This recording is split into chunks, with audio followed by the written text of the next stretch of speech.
Comme nous l'avons vu précédemment, l'Homo economicus, construit par la modernité, a été défini non pas comme un être vivant, mais comme une fonction calculante, rationnelle, cherchant l'optimisation permanente de ses intérêts dans un monde supposé prévisible. Or, cette fiction, utile au système, a amputé l'humain de tout ce qui le rend sain, vibrant, relié. Elle l'a désaccordé de l'harmonie du vivant. Regardons ensemble les points de vigilance qui fragilisent Homo economicus. Homo economicus ne vit pas dans son corps, il l'utilise. Son corps est un instrument de production, un véhicule à entretenir pour tenir plus longtemps. Il se nourrit selon les horaires, fait du sport pour optimiser son énergie, médite parfois pour être plus efficace. Il n'écoute plus ses rythmes internes. Son biorhythme est colonisé par la productivité. Il se dit que s'il contrôle son corps, il restera en forme, donc performant et en sécurité. En réalité, il vit une perte de lien sensoriel, un épuisement nerveux, de l'hypercontrôle et une absence de plaisir et d'émerveillement vrai et pérenne. Son mental est son seul Dieu. Il a foi dans la rationalité, la planification et les chiffres. Tout ce qui échappe à la mesure l'inquiète. Il se pense libre parce qu'il a choisi des options préfabriquées, alors qu'il ne sait plus penser en dehors des grilles du marché. Il pense que l'intelligence est la capacité à prévoir et à maîtriser. Son hypertrophie mentale et son anxiété chronique l'empêchent de manière récurrente de percevoir son intuition ou sa guidance intérieure. Homo economicus est suspendu à demain. Demain, il gagnera plus. Demain, il aura du temps. Demain, la technologie le sauvera. Demain, la croissance reviendra. Il vit dans une fuite en avant messianique, incapable d'habiter le présent, donc incapable d'y créer de la santé, du lien, du sens. Il pense que demain sera meilleur s'il continue à faire ce qu'on lui a appris aujourd'hui. Résultat, il fonctionne dans une forme d'anesthésie existentielle, en pré-burnout permanent, totalement incapable de ressentir la vie, ici et maintenant. Il s'identifie à sa fonction économique. Que fais-tu devient qui es-tu. Il pense trouver sa valeur dans sa productivité et sa sécurité, dans son emploi. Mais il travaille souvent pour des structures sans âme, qui captent sa vitalité en échange d'un revenu. Pour lui, travailler dur garantit sa dignité et sa sécurité. En réalité, il se dévitalise, devient dépendant du système et perd le sens du service au vivant. L'argent est devenu son critère de vérité. Il confond abondance avec possession, prospérité avec accumulation. Il investit dans des chiffres, sans comprendre la valeur réelle qu'ils représentent. Plus j'ai, plus je vaux, est l'indicateur de sa peur de manquer, de sa servitude volontaire au système et surtout de son incapacité à ressentir la véritable abondance du vivant. Homo economicus ne rencontre plus, il réseaute. Les relations sont des opportunités, pas des résonances. Son empathie est stratégique. La vulnérabilité est perçue comme faiblesse et la lenteur comme inefficacité. Quand les relations se gèrent comme des contrats, l'isolement émotionnel et la perte de la tendresse créent la rupture du lien au collectif. Il se croit séparé de la nature, donc autorisé à la gérer. Le vivant est pour lui une ressource, pas une matrice. Il extrait, contrôle, optimise, sans comprendre qu'il se coupe de son propre souffle de vie. Croire que l'humain est supérieur au vivant mène tout droit aux crises écologiques, à la perte du sacré, à la désensibilisation, à la beauté. L'univers d'Homo economicus est désenchanté. Ce qu'il ne comprend pas, il le nie. Ce qu'il ne peut pas mesurer, il le dévalue. Il a remplacé le sacré par la croissance et la transcendance par l'innovation, À force de penser que le progrès matériel remplacera l'évolution intérieure, il se propulse dans un vide existentiel, une perte de sens et un asservissement au non-vivant. Même sa propre image est un produit. Homo economicus se vend, se met en scène, se compare. Il se juge à la hauteur de ses résultats. Sa valeur vient de l'extérieur, mesurée par le regard social. Tout cela mène à l'aliénation profonde de la conscience de soi, à la perte du vivant en soi. Homo economicus se sent rassuré par les figures ou structures qui incarnent un pouvoir, qu'il s'agisse d'un syndic, d'un médecin, d'une entreprise ou du gouvernement. Il croit que suivre les règles ou les recommandations externes le protègent, même si ces systèmes n'ont pas de vie, n'ont pas de corps et aucun intérêt de cœur pour lui. Il confond légitimité apparente et légitimité réelle, et il externalise sa responsabilité, sa confiance, son jugement et son intuition. Cette confiance aveugle est renforcée par la peur de l'erreur et de l'échec, la croyance que les experts savent mieux. La pression sociale est la norme de tout le monde fait ça. En donnant son pouvoir intérieur à des structures ou des personnes extérieures, Homo economicus sert le plus souvent des systèmes abstraits ou déshumanisés plutôt que le vivant ou son propre élan vital.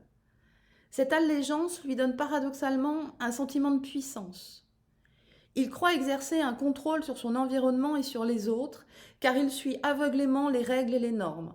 Mais cette confiance externalisée le rend aveugle aux autres formes de connaissance, celles qui viennent de l'expérience directe, de la nature, de l'intuition ou d'initiatives non mainstream, mais efficaces.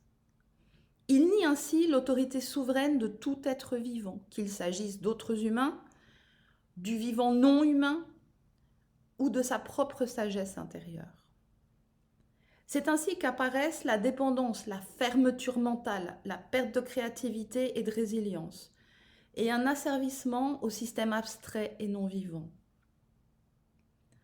À partir de ces éléments, nous pouvons déjà entrevoir le drame central d'Homo economicus et ce qui le rend fragile et en souffrance.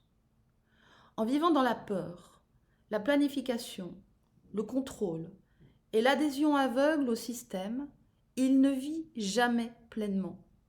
Il rate l'expérience directe de l'instant, la richesse des relations profondes, la créativité qui passe à travers son corps et la guidance du vivant. Il mesure sa valeur en chiffres, en performance ou en conformité, et non en joie, en sens et en vitalité. Le drame est qu'il croit exister, mais il se prive de sa propre vie.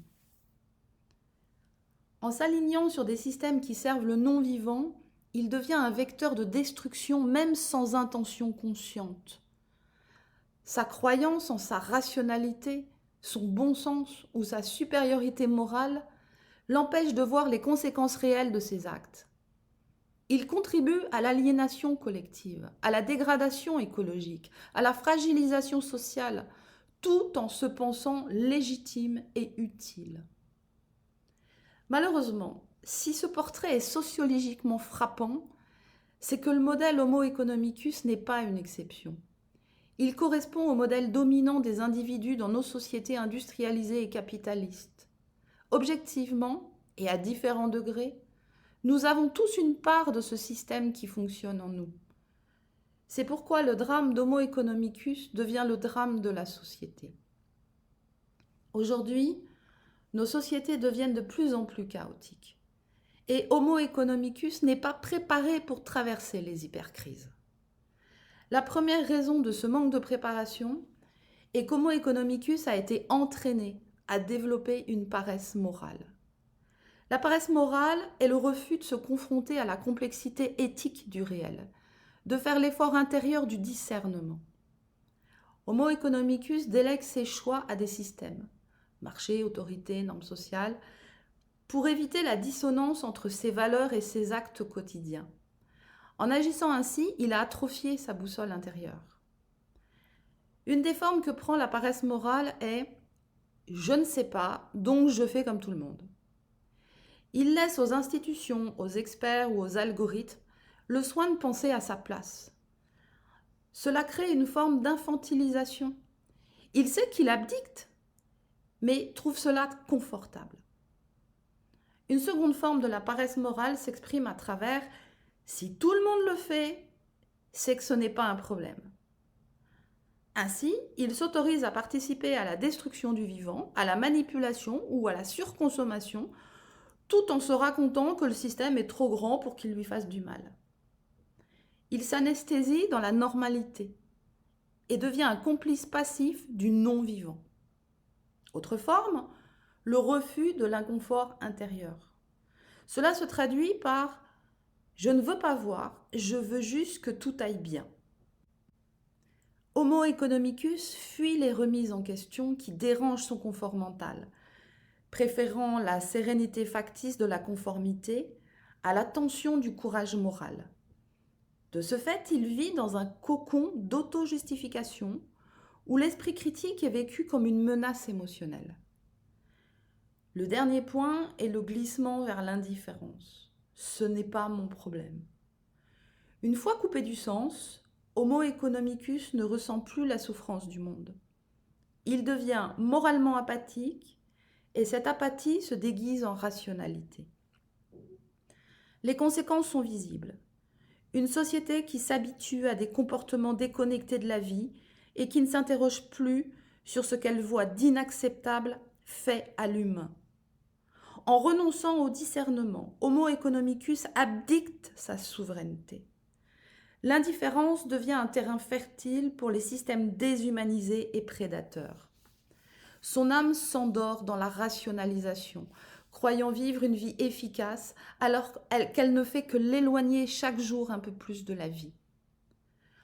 En refusant la douleur du questionnement éthique, Homo economicus s'enferme dans une anesthésie prolongée qui mine sa santé globale, physique, psychique et sociale.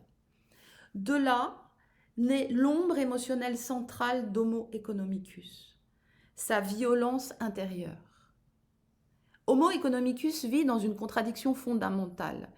Il croit à la maîtrise, à la logique, à la rentabilité, mais il ressent inconsciemment que cette logique étrangle sa vitalité, sa sensibilité et son intuition. Cette dissonance crée une tension interne chronique. Il ne peut la résoudre car cela menacerait tout son système de croyances. Donc, il réprime. Cette répression devient une rage souterraine qui détourne son énergie vitale. Le corps, la psyché et l'âme ne supportent pas ce vide de sens. La frustration s'accumule. C'est pourquoi Homo economicus devient irritable, cynique, sarcastique, avec un fort besoin de critiquer pour se sentir exister. L'épuisement émotionnel est transformé en jugement et une hostilité de fond envers tout ce qui lui renvoie son manque, c'est-à-dire la spontanéité, la joie, l'intuition, la liberté intérieure, prend de plus en plus de place en lui. Ne pouvant pas transformer cette tension, Homo economicus la projette vers l'extérieur. Il juge pour ne pas sentir. Il critique pour ne pas douter. Il veut avoir raison pour ne pas s'effondrer. Cette rigidité cognitive est une cuirasse émotionnelle. Elle le rend cassant, humiliant, voire méprisant envers ceux qui incarnent la fluidité ou la reliance qu'il a perdue. La rage qu'Homo economicus ne peut plus exprimer créativement se canalise dans les structures sociales. Qui n'a pas été confronté à la compétition permanente, la logique d'écrasement, le cynisme managérial ou la domination symbolique ? C'est une violence froide, légitimée par la rationalité et les chiffres. Mais en vérité, c'est la douleur du vivant muselé qui cherche une issue. Homo economicus ne voit qu'une seule face de la médaille, car son regard est polarisé. Il ne perçoit que ce qui conforte son mental et ignore la dimension invisible, vibratoire, subtile des situations. Cela le rend incapable d'empathie réelle ou de prise de recul. Et cette incapacité à percevoir la globalité engendre la discorde, aussi bien en lui qu'autour de lui. Sous cette façade dure et sûre, il y a souvent une grande peur du rejet, une blessure d'humiliation ancienne et une nostalgie confuse du vivant sans pouvoir le nommer. Sa violence est donc un appel au secours inconscient du vivant en lui qui veut retrouver le flux, la spontanéité, la chaleur. La seule porte de sortie qu'Homo economicus trouve comme pansement à cette douleur profonde est une autre facette de cette dissociation, celle du corps plaisir au lieu du corps conscience. Homo economicus, ayant perdu le lien au vivant, il ne ressent plus finement. Le plaisir pour lui n'est pas un langage du corps, c'est une compensation. Alors il se nourrit de stimuli forts. Alcool, gastronomie riche, sucre, caféine, bruit, mondanité, excitation sensorielle, hyperconsommation de loisirs. Ce n'est pas la joie du vivant qu'il cherche, mais la décharge nerveuse qui lui fait oublier le vide. Le corps devient une soupape de décompression et non plus un guide. Cette recherche d'intensité entretient une hyperstimulation du système nerveux. Homo economicus souffre d'un taux de cortisol élevé et d'une dopamine en montagne russe. Il se retrouve confronté à une fatigue surrénalienne, à des insomnies, à une inflammation chronique. Mais comme il n'écoute pas les signaux faibles, il croit simplement être fatigué ou stressé. Il confond énergie et tension. Ce déséquilibre crée une boucle. Plus il s'épuise, plus il a besoin de stimulants, donc plus il se coupe du ressenti subtil. Son corps devient rigide, verrouillé, hypertendu, douloureux, car il reflète la posture de contrôle qu'il applique à sa vie.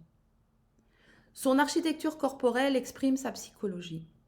Thorax fermé, donc respiration courte et cerveau suractivé. Bassin verrouillé, donc pulsation vitale contenue.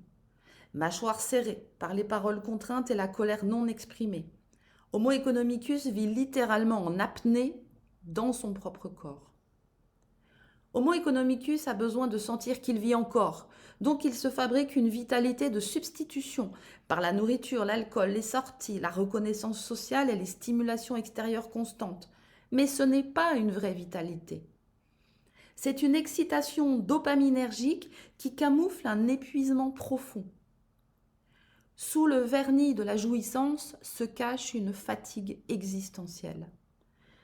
Le drame est que tout son corps possède encore toute la mémoire du vivant. Chaque cellule aspire à la cohérence, à la respiration, à la pulsation libre. Mais tant qu'il ne ralentit pas, cette sagesse reste inaccessible. Alors son corps devient le théâtre du conflit entre nature et culture, entre instinct vital et mode de vie artificiel. La bonne nouvelle est qu'une transformation est possible. Il n'est pas nécessaire de rejeter Homo economicus pour évoluer. Il s'agit plutôt de réintégrer ce qu'il a mis de côté. Le corps, le ressenti, la lenteur, la coopération, la lucidité émotionnelle. La santé véritable ne dépend pas d'un système, mais de la relation que chacun entretient avec soi-même, avec les autres et avec le monde. Chez Libre Essence, nous observons que cette bascule ne passe pas par des croyances, mais par un entraînement concret de l'humain à redevenir un organisme cohérent. Cela demande de réapprendre à fonctionner autrement, en activant plusieurs leviers complémentaires. Les pratiques de libération du diaphragme, de respiration dirigée non mentale, les routines des chaînes musculaires et des appuis permettent de rétablir le flux respiratoire complet, d'abaisser la charge du stress et de restaurer la présence à soi. C'est une écologie intérieure simple. Remettre le système nerveux en position de sécurité avant toute décision ou action. L'axe hypothalamo-hypophyso-surrénalien est le chef d'orchestre de notre adaptation, en relais avec le diaphragme et la suspension hydropneumatique antérieure du corps. Dans la vie économique actuelle, il est souvent saturé. Les exercices de respiration rythmique, les moments de récupération consciente et la connexion au mouvement naturel du corps permettent de sortir du mode survie et de retrouver une capacité de discernement. Un système nerveux régulé engendre naturellement un comportement plus clair, plus juste, moins réactif. Les automatismes d'Homo economicus, c'est-à-dire plaire, performer, posséder, ne sont pas des choix, mais des réflexes conditionnés. Les outils d'auto-observation sans jugement, la relecture des schémas d'obéissance ou encore la clarification des loyautés familiales permettent de se réapproprier la liberté psychique. Liberté et vitalité vont de pair, car il n'y a pas de vitalité possible sous emprise. La créativité n'est pas un luxe, c'est une fonction régulatrice. Jouer, dessiner, écrire, improviser de la musique ou cuisiner sans but productif stimule le cerveau adaptatif et rouvre les circuits de la joie. Mais dans l'approche de Libre-Essence, la créativité n'est pas un loisir ni une évasion, c'est une voie d'autonomie intérieure. Nous utilisons les principes intrinsèques de la créativité pour sortir du cercle vicieux des perdants, celui où le mental tourne en boucle sur des problèmes sans issue, des questions fermées et des comparaisons stériles. Créer, c'est-à-dire imaginer, composer, tester, bouger autrement, active une autre zone du cerveau, celle de la décision originale, capable d'ouvrir des possibles au lieu d'enfermer dans des choix binaires. C'est là que se rejoue le rapport au pouvoir personnel. On ne cherche plus à réussir selon les codes, mais à poser des actions alignées sur ce qui nous rend réellement puissants.